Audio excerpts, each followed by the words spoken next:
all the way from Newcastle on Tyne, and I was very worried if he'd get there on time, but he did, and he did an excellent talk. So great. So tonight, as I say, is in the comfort of, I think it's comfortable over there in his hotel room at Rochdale. I'm not going to say much more, except to say that, of course, he's talking about moles tonight. And moles are probably as rare to most of us as badgers. I suspect most of us have seen more badgers than moles, but we'll hear more about that. So over to Derek Crawley. To you, Derek. Good evening, everybody. Thank you very much indeed. We'll move straight on to the presentation, but please ask as many questions as you'd like.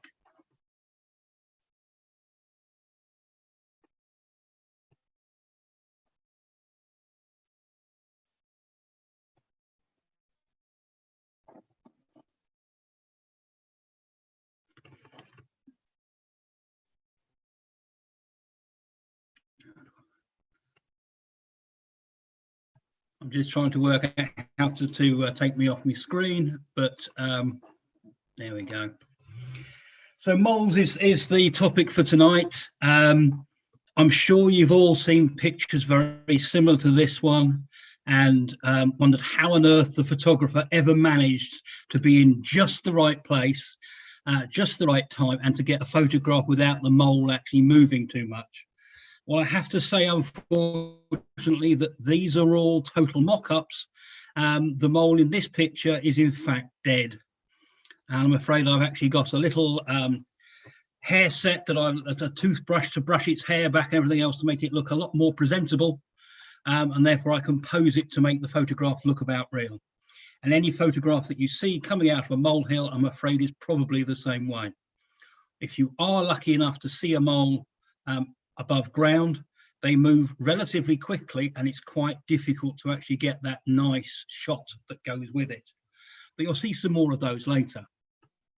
As David said, it is very much the case that you have probably seen more badgers than you have moles. It's not something that is seen very often.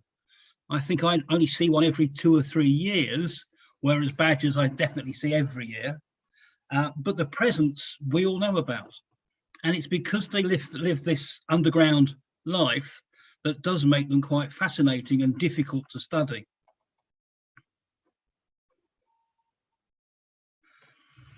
So let's just get things in perspective. I mean, to say that they are not a very large animal. On average, they're just about 11 centimeters for a female and up to about 12 to 15 for a male. They're not very wide. They're only about, well, 5 or 6 centimeters wide within that. The tunnels are quite small, and people are always quite surprised when they do actually see a mole. I think, well, actually, it is quite a small animal that goes with it. There are lots of different facts about them that aren't always considered. Moleskin trousers aren't made from moleskins. Moleskins at all are actually from a brushed cotton, but the idea is that you can actually brush that cotton 2 ways, very much like you can with the moleskin itself. Some of the features that you have with the moles, then again, it'll help explain how they live their underground life. They have a very sensitive nose, which is a little bit like a pig's nose. It has lots of whiskers on it, which help them actually feel the soil and actually find their food. They tend to sort of run into it. They blunder along the tunnels, and that way they actually find their food. You'll find that whiskers is something that's really quite important to an awful lot of mammals. It's the fact that any mammal uses our whiskers as an extra sense. You find that rats and mice, as they walk along a wall, their whiskers will be touching that wall, so they'll know when the wall stops and where to turn the corner. You'll find that animals like cats and other predators actually push their whiskers forward when they want to find out where the food is, so they know when to actually bite. And that's basically how the moles' whiskers work in that same way. It allows them to actually feel their environment And they have other sensitive hairs also, even on the tail. We all know they have these very big front feet and the shoulders that actually help them move the soil and dig that way. They actually have an extra bone in their actual hand that allows them to have a much wider space to actually act as those paddles. And they actually walk along with their thumbs down on the ground, and they can't actually put the flat of their palms flat in. So it's always at this peculiar angle so that they can actually burrow through the soil. The back feet have to act as anchors, because you can't move soil is every time you move your front arms that your body then moves forward. So the back feet are very important, that actually help to actually anchor the feet to the ground, so they've got a solid base that they can actually dig from. They also have this extra bone that floats in their back foot, but they doesn't actually use it in any way within it. And they use their foot in a traditional way, which is heel to toe when they walk, but obviously the front ones, it's just on their thumbs.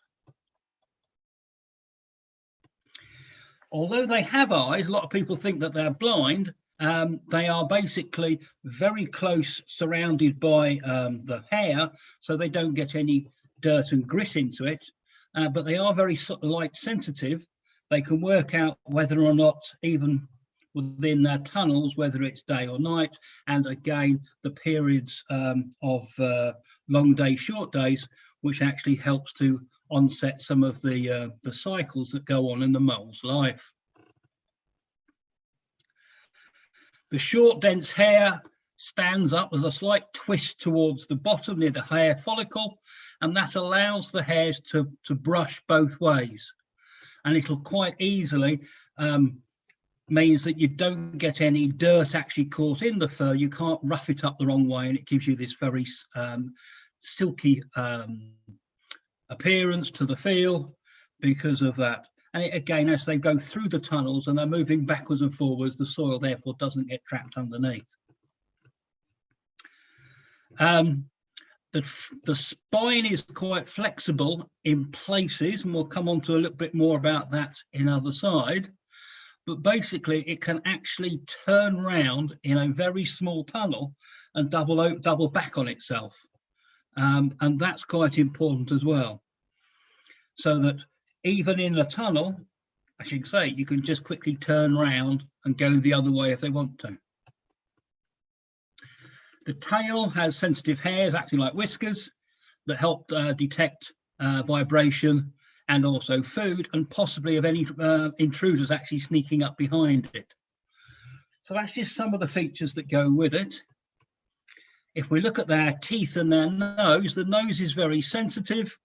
If you do happen to hit it quite hard, then too many senses actually go straight to the brain, and it's very painful for them. You can see just how many whiskers are on that snout. But if you look at that teeth, that's quite a good set of canines that it's got there, as well as quite a few incisors. All their teeth are actually quite pointed, even the molars and the premolars, and that's because they need to be able to chomp onto the beetles and the worms. They don't need to actually grind their food down. It's more about into small pieces which they then swallow. But that's quite a bite if you ever get too close. Although they haven't, I don't know anyone who's actually been bitten by a mole, but there's bound to be a first at some point. If we look on the undersides, it's very much the same on the top, but you can now see this very, very broad shoulders and straight onto those large feet. And that's the important feature within that. You can see the mouth is set quite far back from the nose because it has that thing. And again, you'll find quite a lot of hairs around the mouth itself. So again, it'll be able to find its food and know when to actually bite down. And again, you can see on this picture, again, just how large the feet are at the front and how well muscular the back feet are with the larger claws to allow them to actually set themselves in that tunnel and therefore actually start to actually move the soil and actually create their tunnels. The nose is very important, tends to be this very pink color, lots of blood vessels, so you have lots of sensitivity within it. This one is obviously a captive mole. People do keep them as pets. They're not bad as a pet, but you do have to make sure they have plenty of food, which we'll come on to later, that goes with it. The skeleton doesn't look that much different from an awful lot of mammals.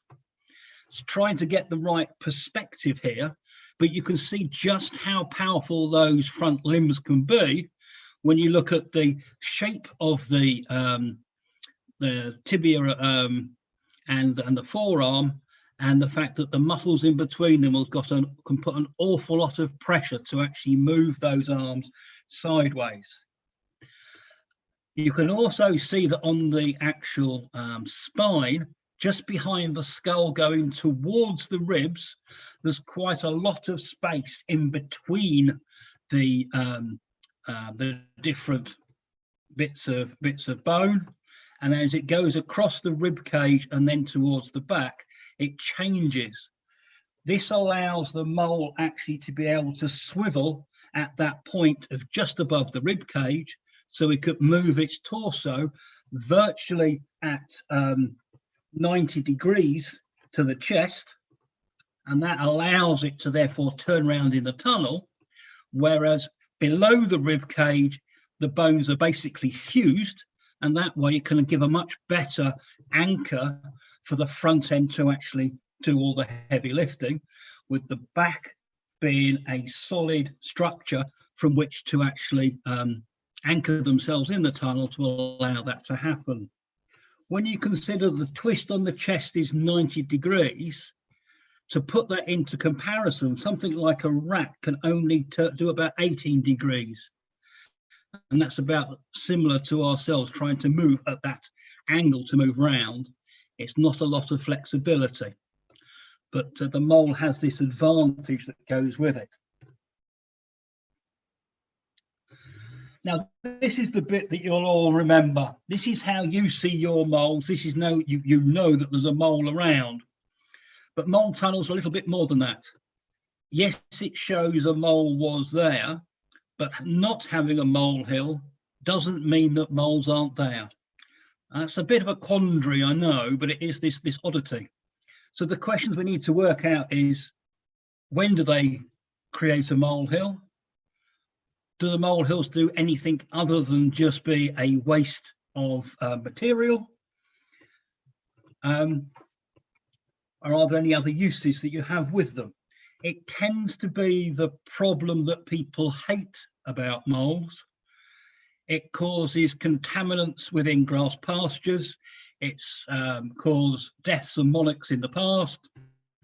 It makes your garden look unsightly because you suddenly got all this earth being come up in front of your nice, neat lawn. But there's lots of things we need to just look about a molehill to try and work out about them. Before we come on to those, when we look at actually where moles are, most people record them from the molehill. When I say most people, that's probably not quite true. The people who record moles tend to record them from molehills, but not many people actually do.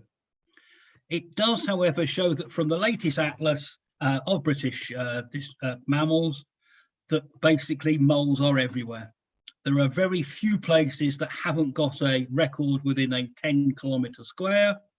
And you can also see that the European mole has coverage throughout Britain, apart from Ireland, and then across on the continents is fairly well represented up to Scandinavia. And then if you come down to the south of Europe, you've got the Iberian mole, which basically takes over from the European mole for Spain.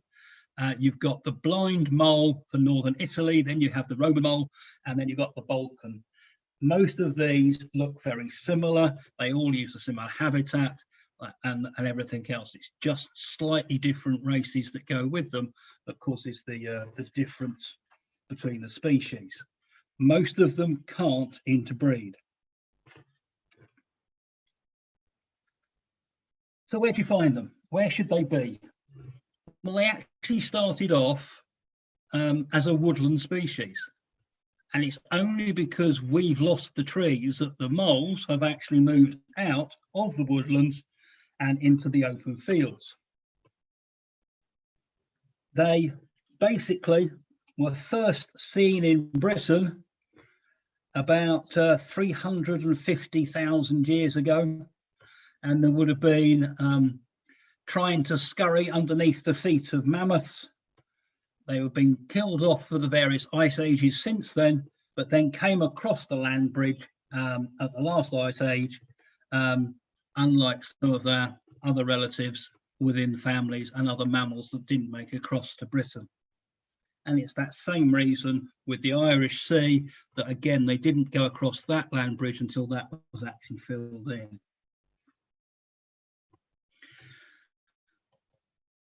So these days, you can find them in all habitats, all the way across from lowland to upland moor, up until right up into the peat bogs. The number of molehills you're going to find really depends on how good the soil is, how fertile it is, how many macroinvertebrates the soil's got. Where you haven't got the food source, you're not going to find the moles. So they have been seen on the tops of places like Snowdon, where the soil is just about deep enough for them to actually burrow through, then you still can find them up amongst these heights. They're quite happy to go out onto quite wet areas. So this is going out towards a wetland bird hive, and you can see there are moles coming down the path. That area regularly gets flooded every winter, but they have a way around that. They build what's known as fortresses, which goes above the level of the water, so they can utilize those areas as and when. So this is your typical view. One of the problems you've got is you can't tell how many moles have made that many molehills. No one's managed to work out an equation to work it out. It all depends very much on the depth of soil and also how much food is actually there. That could all be one mole. When you consider that they basically need about 1,000 meters, a kilometer of tunnels in one territory, you can see that this little space here could easily be one mole's territory, and they have to produce that much soil to move in order to create these molehills. Or it could actually be two different moles having tunnels that are actually crossing over each other, and therefore two lots of molehills to go with it. There's no way of really knowing unless you dig them out, and even that's quite difficult because of the vastness of those tunnels. They don't use that full kilometer of tunnels every day. So they use a patch of it to start with, and then they move on from that once they've depleted the food source into another patch so that the food can then replenish in that area before they come back and visit. But over the period of about a year, then they will use about that space. Now, it could well be that in this picture at the back, there are still mole tunnels, but because those haven't been redug or they haven't been flattened by activities from above, the mole doesn't need to make new molehills. They don't need to redig their tunnels. And that becomes the quite difficult thing to try and work out how to understand them. Supposedly, molehills that are close together suggest that the mole tunnels are very close to the surface, and it therefore it doesn't take much energy to actually produce a new molehill. Whereas if they're far apart, it's suggested that they're quite deep, and therefore the mole takes a long time to actually be able to move that soil to the top. To give an indication of how they go about making these tunnels, it takes about an hour to dig a meter of tunnel. And the amount of energy they're going to use to do that is equivalent for you going on a 2-hour run. So you think of how much energy it takes to dig out a kilometre, 1,000 metres of tunnels. That's quite an undertaking. You can see they're going to spend an awful lot of their time making tunnels, unless, of course, they can actually move into tunnels that are already there, that have been previously been dug and haven't yet been damaged by anything above the ground. What some people do ask me is whether or not moles have any sense of direction, because this set of tunnels here seems to be very much in almost in a straight line. And it has been shown that moles definitely do have a sense of direction. When somebody had a captive mole, they always used to feed them in one corner of their cage, and there were tunnels all the way through the soil, about the size of a tabletop. And then one day they decided to actually basically changed the soil and ruined all the tunnels, put the mole back in, and it went straight across with a new tunnel straight to the feeding zone. So they obviously have an idea of the orientation around them. We've no idea how they do this. There has been a suggestion on the mole hills that when you get the straight lines, it's obviously a male mole because they know where they're going. And the ones that higgledy-piggledy across the field is probably a female. But I have to be careful when I say that. What is definitely the case is that in the breeding season, the males will tend to go into straight lines, trying to cross as many different female territories as possible in order to find them and mate. So here might be a typical example of two different moles coming across, trying to find that mate that goes with it. All fairly near the surface when you look at how close they are. One of the things they have found is that when you look at the air movement within tunnels, if you've got a molehill nearby, there is a relationship between the surface wind speed and the airflow in the tunnel. So molehills might well have some form of movement of air back into those tunnels to actually help aerate them. The amount of oxygen in the tunnels is generally low, and therefore moles have a much higher rate of hemoglobin to allow them to actually collect minimal air that's actually down there. They also create what are called surface tunnels, and these are really just below the surface. And you can see this here in this mud of where the mole's gone, and it's almost just below the surface, and it just pushes it up in front of it. They use this as they disperse from one area to another, mostly the young, but also if they're actually coming to the surface to try and find food. And it's something that a lot of people never really see within that, and it can be quite a good find. And again, you might be lucky enough to actually see it being created and your chance to actually see a mole itself.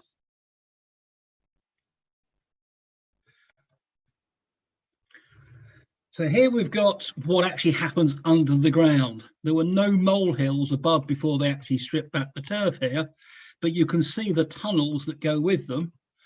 Not necessarily a straight line, but obviously within that area, there's quite a good food source, and therefore they're trying to utilize as much of that area as possible that goes with it. The one on the right shows the mole actually in the tunnel. To be honest, that tunnel's even a little bit big for that mole. Okay, and what tends to happen is the macroinvertebrates burrow through the soil, and as they fall into the tunnel, which has got a hard, compact base from being run over all the time, they actually stay there. And then as the mole does its patrol, it then comes across them and eats them at the time. Now, obviously, worms are one of the important aspects here, but the common earthworm isn't really a burrowing worm as such. They tend to be in single vertical tunnels, and they actually come to the surface, grab leaves and pull them down into their tunnels. And the earthworms that are really needed are the burrowing ones that will then actually go through the soil looking for food, fall into the tunnels, and therefore become mole food. Sometimes you can find surface tunnels like this. This is just after snow. So the snow was lying on the ground, the moles come to the surface and put surface tunnels in, trying to find some food at that point. But also if it's too cold and too frozen, they will actually go down deeper in order to try to find where the macroinvertebrates have gone to. This is a fortress, and you can see just how big it is. This area regularly floods every winter, and therefore the moles have put an awful lot of effort into actually pushing all this soil up, and then actually inside of that itself there will be tunnels within themselves and quite often a nesting chamber. So as the water level comes up, no more on that site till about welly depth, they can still sit above that area and therefore survive that particular flood. To give you a real impression of how big a mole is, that's a live one in a friend's hands. They are really quite small. They're supposed to be aggressive, they're supposed to bite, but this one never did. This was actually found at the bottom of a post hole when we came back after lunch. So it was obviously on the surface and then just fell in. And luckily we saw it before we actually put any posts back in the hole itself.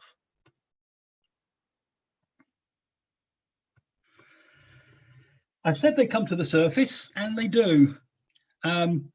Quite often, they don't often do that necessarily through a molehill. They can actually just break into the surface and then come out at that point, go for a quick run round to try and find some surface food, and then go back down into their tunnels again. And as you can see, these ones, it's very hard to actually get a nice photograph where the animal is actually still, because they are constantly on the move.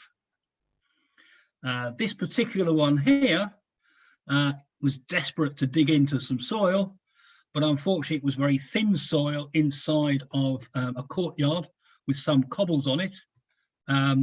Drew a large crowd of people to actually watch it. It wouldn't stand still for me, which was very annoying, but it did try its best to try and push into the soil. You can see in various places where it actually tried to do that. And in very short order, it buries into the ground. And this is where it decided to give up and just go along the edge of the wall. And it's very capable of climbing over these rocks to try and find somewhere different to go to. When they are above ground like this, this is when they become very susceptible to predators.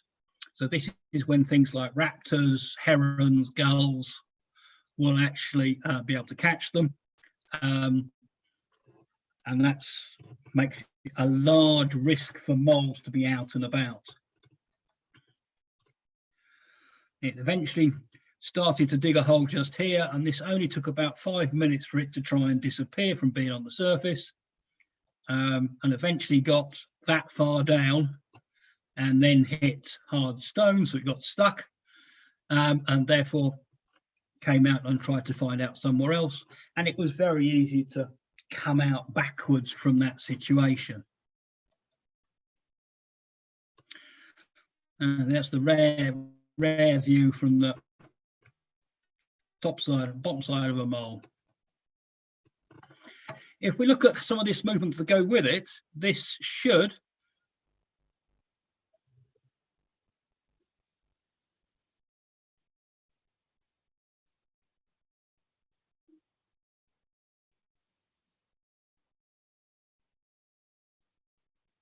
I apologise for the sound.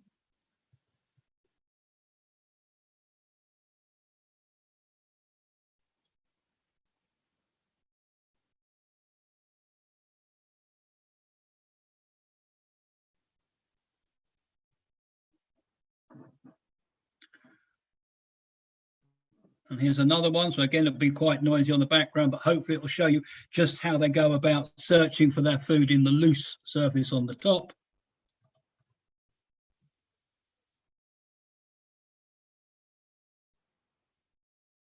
You can see that the nose is moving all the time, trying to work out where it wants to go, what it's going to try and find. You can see the front limbs are going. It's almost like it's swimming through the soil.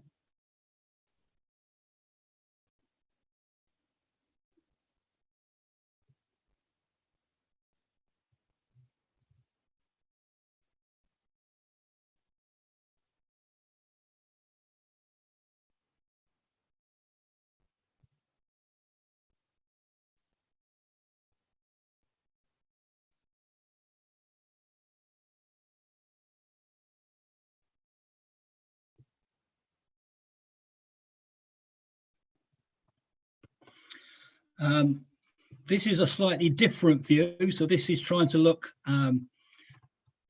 through a light box, so you can actually see it's like an X-ray. You can see its skeleton inside to see how it actually moves through. And this is actually, I think it was rice they were getting it to move through to try and show you exactly how it worked. And you can see that just the power of those bones to actually move the stuff aside, and you've got this very much this breaststroke style of movement. And you can see that there's a little bit of movement on the back legs, but most of it is down, shows this the fact that the spine is actually rigid at that back, and the movement is all about the arms and the flexibility at the front there.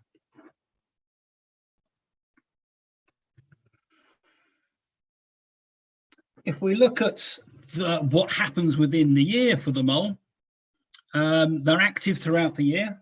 There's no hibernation here at all. The females are fertile basically from the end of January through to the end of April. The males come in at that, so that's when the males are fertile, and it covers where the females are in oestrus from the end of February onwards. You get pregnancies. You tend to get one litter only, which tend to be born in about late April, but they can be as late as June, and the young tend to disperse in about June onwards through to September, and then they go out from there. So the territory of this kilometre worth of tunnels comes into their own. There's got to be enough food for mum and up to 4 young, sometimes a little bit more, in order to actually feed those animals as it goes through. The food, as we talked about, is the macroinvertebrates. We're looking on worms, beetles, millipedes, some slugs, but not many, and some of the leaf litter critters, very similar to woodlice. Carrion is quite important, so they do come to the surface, and there's a dead bird or a dead mouse. They're not adverse to taking that back into the tunnels and eating whatever they can. It does give a nice supplement that goes with it. And because they go after these sorts of things on the surface, they can quite often come across a lot more than they're actually finding within their tunnels themselves.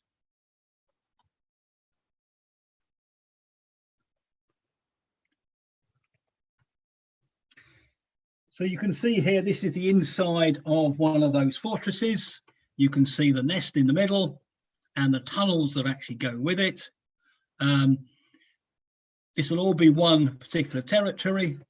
The nest tends to be for where mum will actually bring up her young.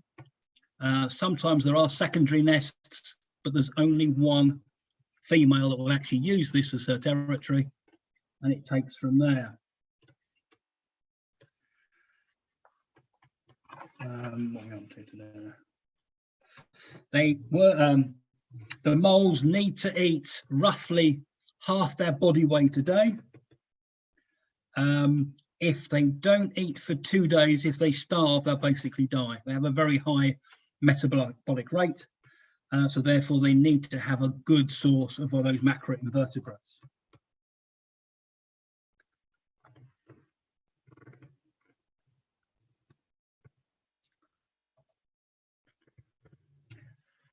This picture shows off what the tunnels are supposed to look like, etc., but it's false in the fact that you've got 3 moles in it, and that won't be the case. There'll just be the one, and that's it.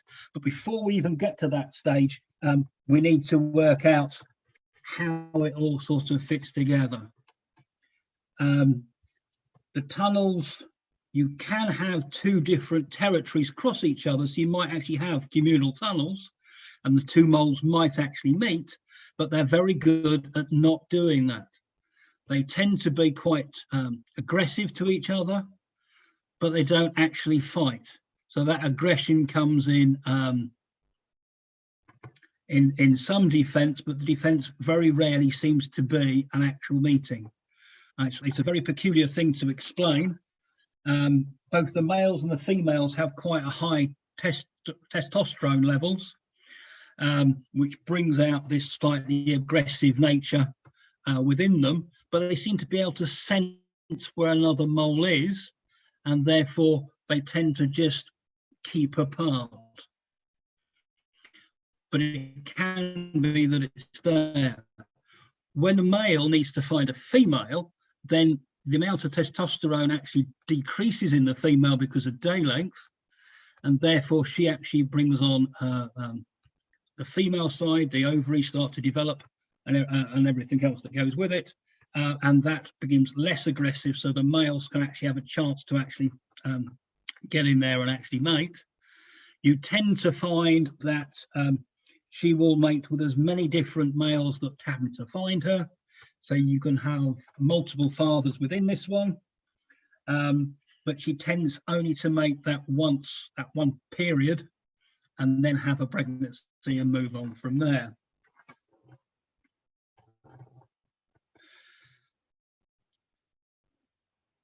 As far as the young are concerned,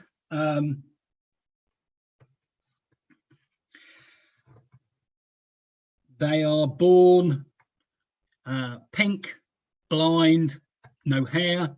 After about a week or so, they start to actually go slightly darker, as you can see in the picture here. The pregnancy itself only lasts 4 weeks. After 4 weeks, the young start to actually leave the nest, being fully furred up now, eyes are open, and they start to explore around their surroundings in small groups or with mother herself. And after about 8 weeks, 7 weeks, they get weaned, and 8 weeks, they're actually pushed out of the territory. So this is when moles come to the surface, and you can tend to see them. And when those moles have actually got to start to actually create or find their own territory. So this is when you tend to see them above ground a little bit more, because those moles might have to travel over 3 or 4 fields to try and move out from where the territory of other moles are. And this is where the aggressive level of moles come up. And it tends to be more on a smell thing than anything else. If a mole is lucky enough to find an empty set of tunnels, then it will obviously move in there. But quite often that's not the case. They think that there are about 3 times the number of moles as territories are available at the time when the moles tend to actually get weaned off.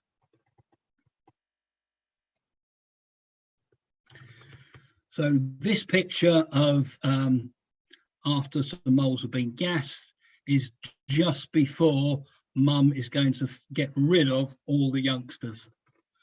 And it's again, not sure why they all went back to the nest, but that's just what happened within this circumstance. And we'll come on to a little bit more about mole control in a minute.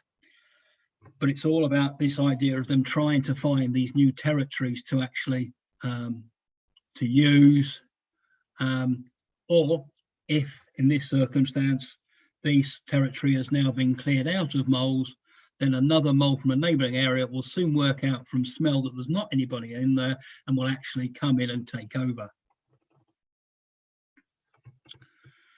Predators wise, we've talked about the herons, the buzzards being animals that will take them when they're above ground, but they're actually as vulnerable both above ground and below ground by this little chap. So this is a weasel.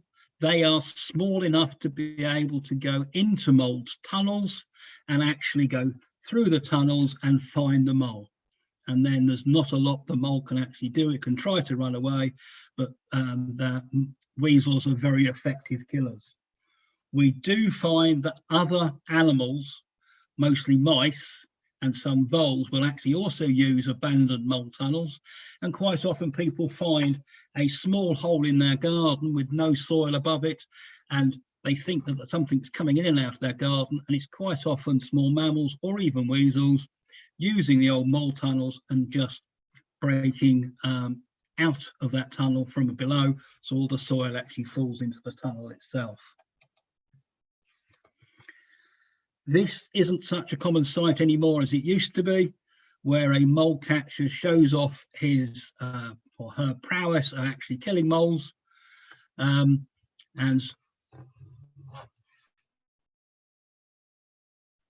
it again shows you the sort of size that it goes with it and how effective they've been over an area.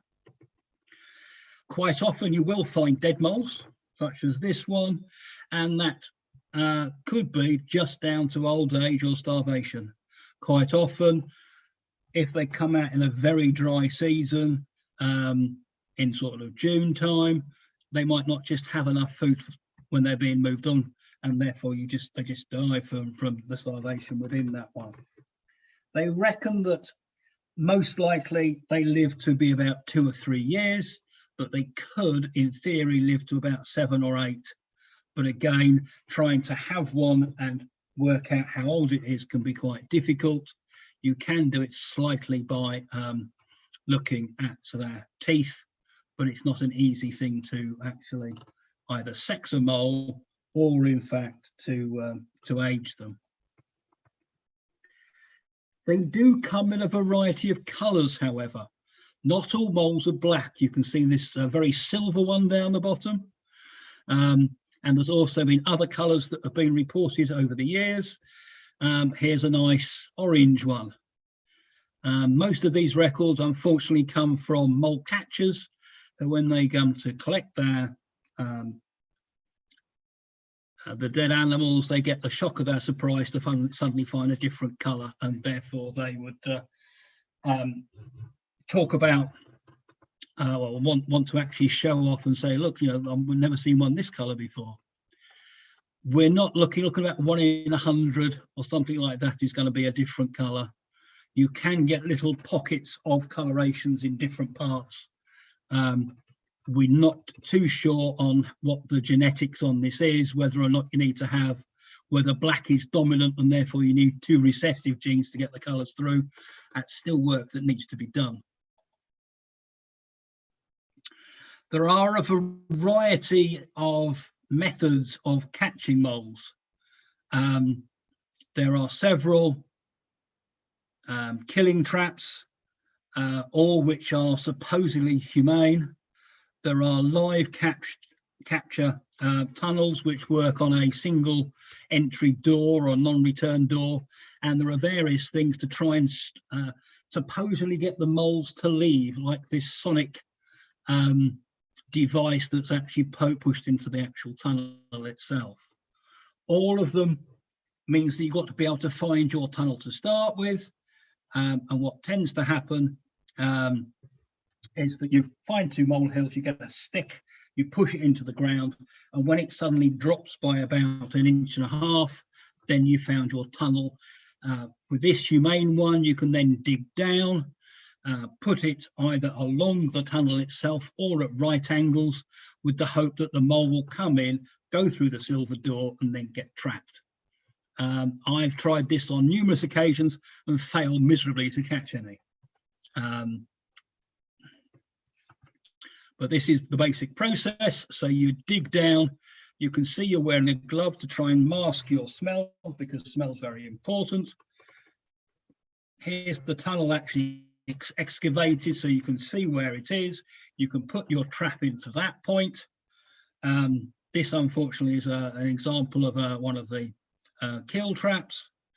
Was cut away, and all that happens is the mole pushes along, it hits the central button there, and then the jaws actually close and it gets crushed to death.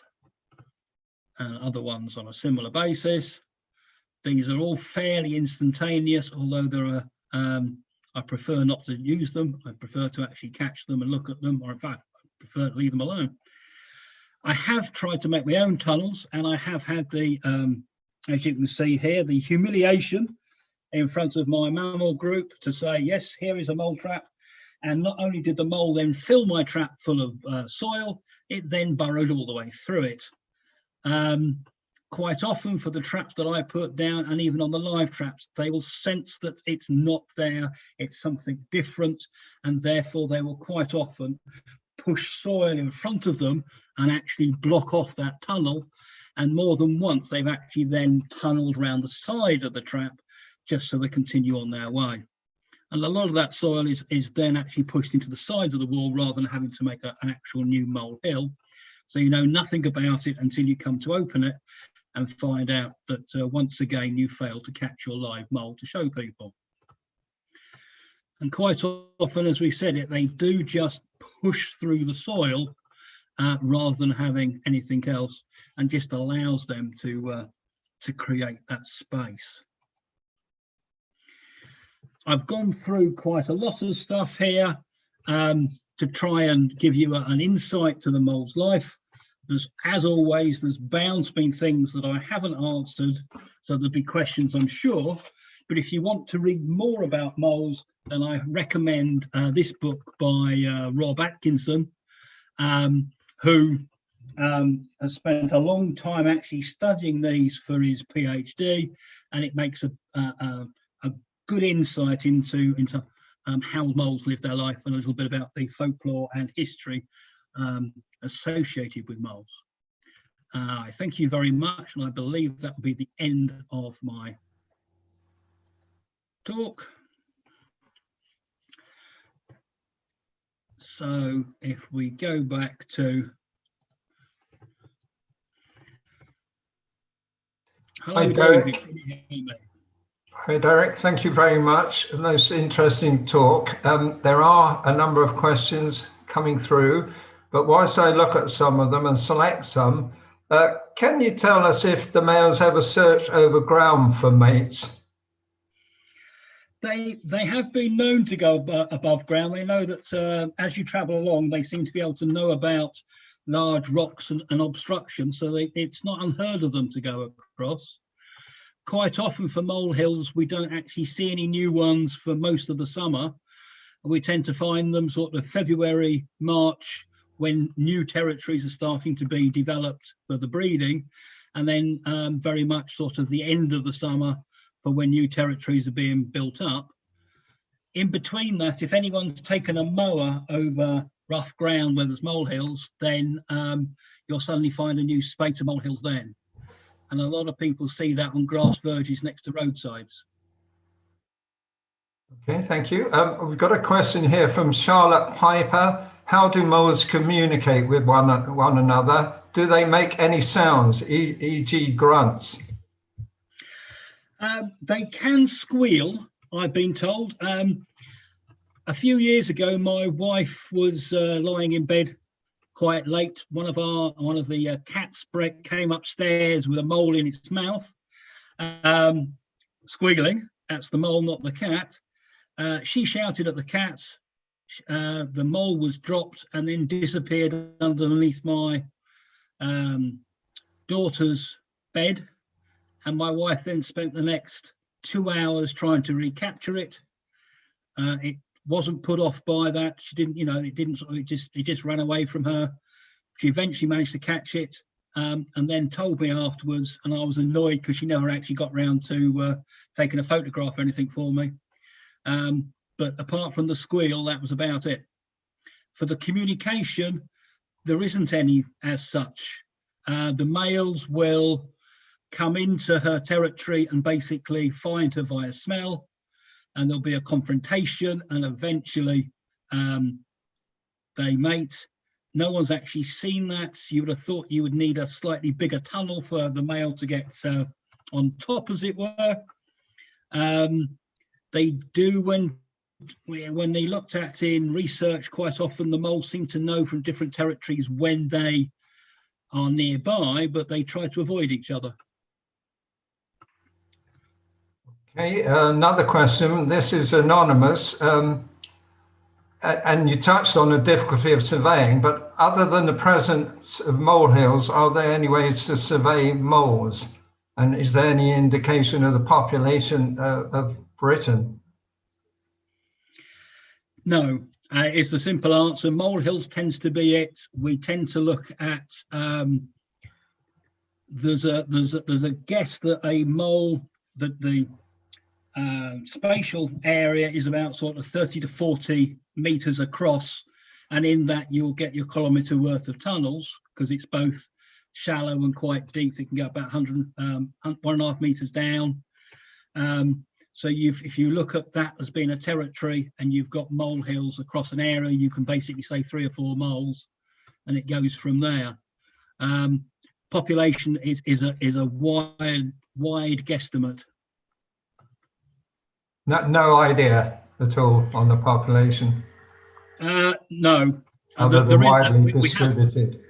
We have got, if you look at the, there's been a recent review of populations by the Mammal Society, and there will be a rough number in there, but that's plus or minus a wide margin, because it's very difficult to work out exactly how many moles. Okay, thank you. Mike Churchill, do moles ever need to come to the surface for air, or can they survive on the low O2 in the tunnels? They survive on the low, yeah, they do survive on the low O2 in the tunnels. The molehills do seem to create a little bit of an air vent to a certain extent. Biggest problem, which we didn't cover, was things like waterlogged soils. If that floods, then the animals have got to come out, and they then just go across surface. They think that moles do come to the surface once a day, but it's very difficult to see in wild moles. Okay, thank you. Another anonymous one. Do moles suffer a lot from internal parasites, such as lungworm, from eating worms, just as hedgehogs do? Again, we're not entirely certain. I'm sure that they do occasionally suffer from internal parasites. I can't at the top of my head remember, but I know that if you get the book from Mr. Atkins, I get no royalties, but he does cover parasites within his book. We've got several on raising young. You touched on the young, but how much maternal care is there? The maternal care lasts for about 2 months. They get suckled for about 4 weeks, and then they're on to solids. And then soon after being onto solids, mum pushes them out. So there's not an awful lot. It does seem to be natural for them to find food. They don't get taught how to do it, but by going up and down the tunnels, they come across the food that's just fallen in through the tunnels. Other than that, it's a case of blundering in. It's a little bit like hedgehogs. Their eyesight's not brilliant. The snout is what it's all about, and they find the food there. Okay. Gina has asked, are there moles in Scandinavia? No, I don't think there are. The atlas that I put up, the actual slide that I put up, was from the European Mammal Atlas, and they definitely haven't got any of the mole species recorded at that time. Another anonymous attendee, what can we do to help support mole populations? Are they at risk in any way particular? On the whole, I'd said they're not really at risk. Probably the biggest issue is the poor soil quality that is on an awful lot of agricultural land. When you actually look at the soil macroinvertebrates, that you can actually find on farmland, that's quite low, and therefore you don't find too many molehills on the arable side. Pastures are slightly better. Gardens aren't bad at all. Quite a lot of people have problems with moles in their garden, but quite a lot probably have moles and don't know it.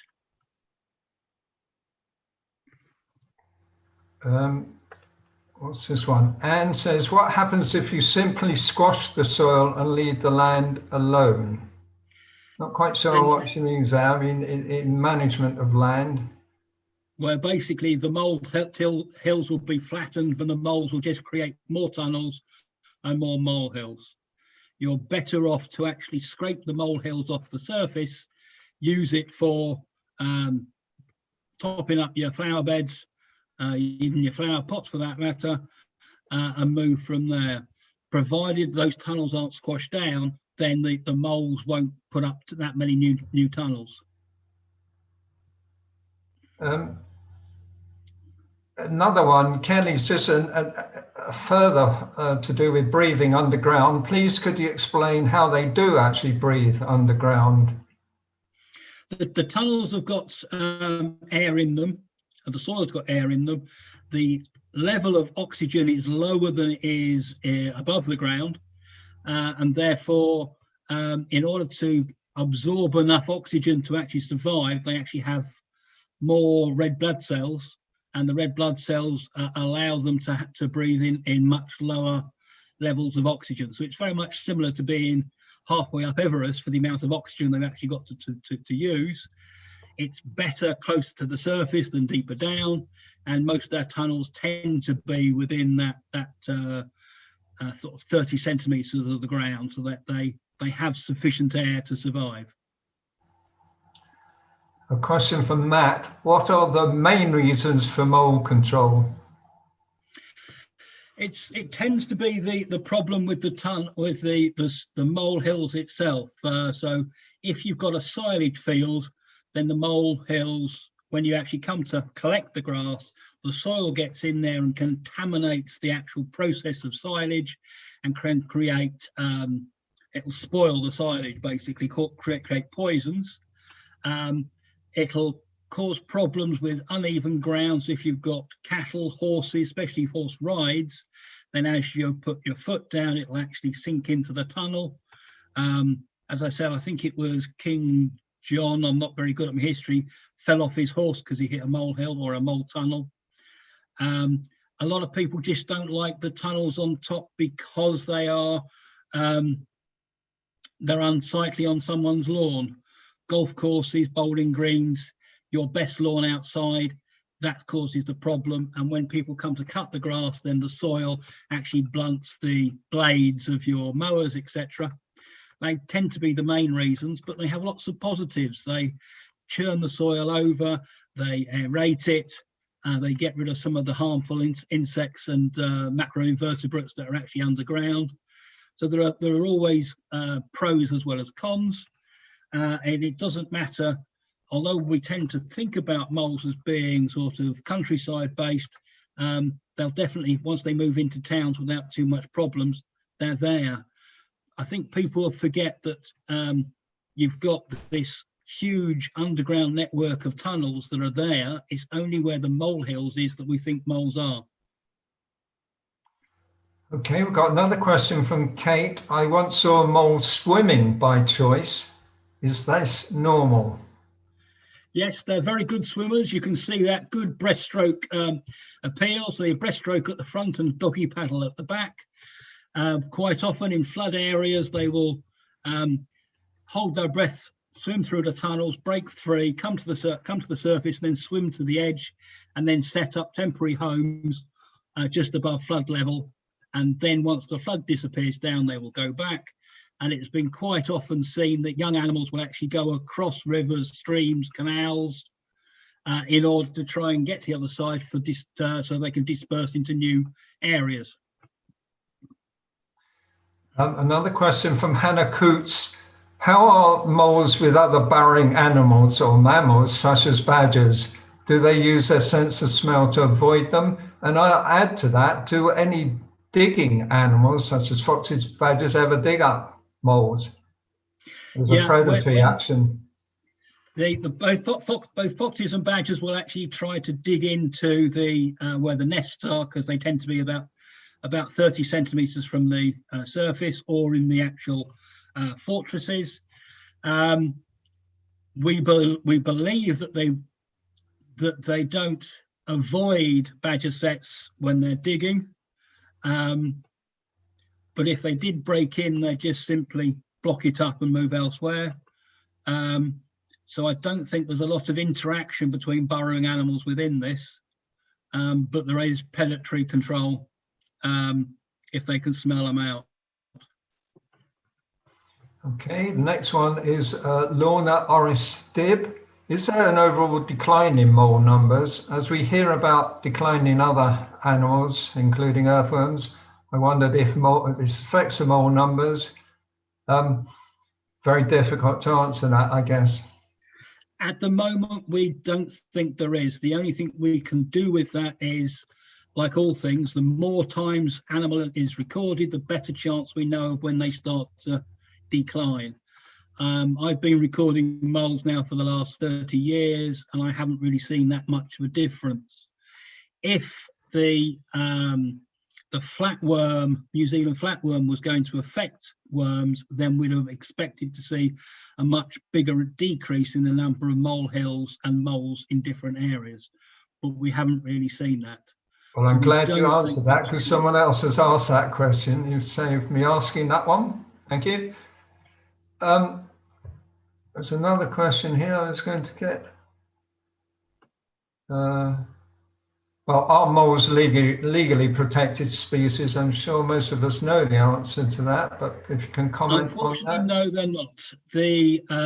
You can only use an approved lethal trap that's been passed for being humane, and there's about 3 on the market, and that's about it. But unfortunately, they are classified as a pest, and as a pest, they can be killed. They can either be done that, and there's one poisonous gas that they can currently use, but again, that's strongly licensed because it is a lethal gas and it will kill people just as easily as it kills the moles. Okay, thank you. The males are low. I've heard about people using marshmallows to control moles. What does this do to the mole? How painful is the death? Is this any substance in this? There's lots of, if we look at the methods that people have used to try and move moles on, some saying it's successful and some not. I've heard of marshmallows. I've heard of putting holly leaves down the tunnels, milk bottles, so when the wind blows across the top, it makes a whining sound,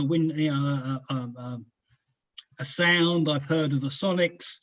They all do very little. All the moles do is block the tunnel off and dig around it. So generally not.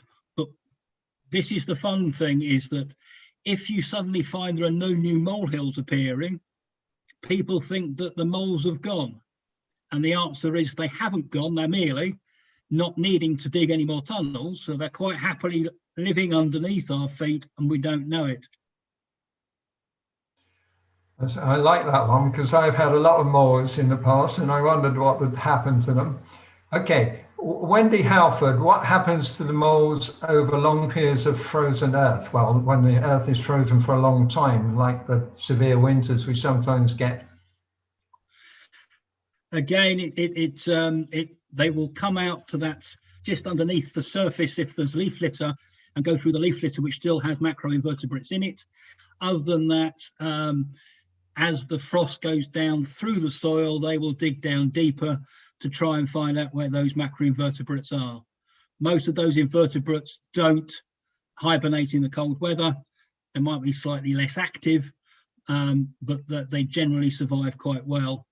And therefore the moles can survive. There will be some that will die, but then next season, because you've got this 4 times the number of moles as you've got mole territories, it very soon picks up to full capacity again. Okay, we've had a couple of questions sort of asking, we've heard people not liking moles, but are moles actually good for the soil or good for anything from a human point of view?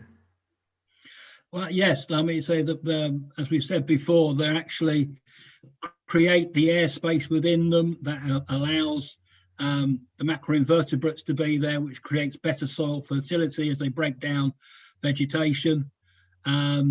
So they actually are quite a good indicator of good soils. Other than that, we don't use them for anything. They're not very edible. Although, again, I believe some people have tried to test them, and they taste a little bit like chicken, but everything seems to be that way. They have that place. They do control some pests in the soils, and therefore they can have a benefit within that for people. But that's about it. Okay, thank you. Only you can answer this one. Jules Bristow, what happened to the courtyard mole? Was it released somewhere with deeper soil? It escaped. It was actually in France, and it came out of the courtyard, and I followed it through until it went to the area towards the moat and disappeared into soil and escaped without a problem. I think probably your talks covered most of the other questions. So I think we'll probably call the questioning to an end. We've exhausted you, I think, by now. Before I hand back to Harriet, I really want to thank you, Derek, for a fantastic talk tonight. I mean, really full of information, well explained to everyone. And I hope all our 300 odd, I think we went up to about 318 attendees, got a lot out of it. It has been recorded, so we will check if you made any errors, but I fear you didn't. It was truly excellent, and we will be inviting you back by Zoom or in person, I'm sure, at a future time. We give you a big applause now, but as we can't, it have to be me and Harriet. Thank you very much. Thank you very much. So if I pass you back to Harriet, or back the system to Harriet, who probably's got some comments to make. Yes, thank you, David. Thank you, Derek. What a brilliant talk. And thank you so much for everyone who's attended. Such an amazing turnout. We're getting loads and loads of comments in the chat now saying thank you, great talk, fabulous talk, very enjoyable. So I think it's been very well received, Derek. So thank you so much for joining us this evening. Pleasure. And thank you everybody for coming. Thank you. And hopefully we'll see you again soon. Just so everyone's aware, we've got one more local group online talk for this year, and that's with Dr. Carl Salisbury on the 14th of December, and it's all about the red fox. So obviously an iconic species in Leicestershire, so that should be really interesting. So just head to our website if you'd like to book onto that. And then we've got lots more coming up in the new year as well. We're putting together a program at the moment, so we'll start advertising those as well. So we'll hopefully see you all again soon. So again, thank you very much. Thank you, Derek. Thank you, David, for organising this talk. And thank you, everybody. And enjoy the rest of your evening. Thank you. Thank you, Derek. Bye.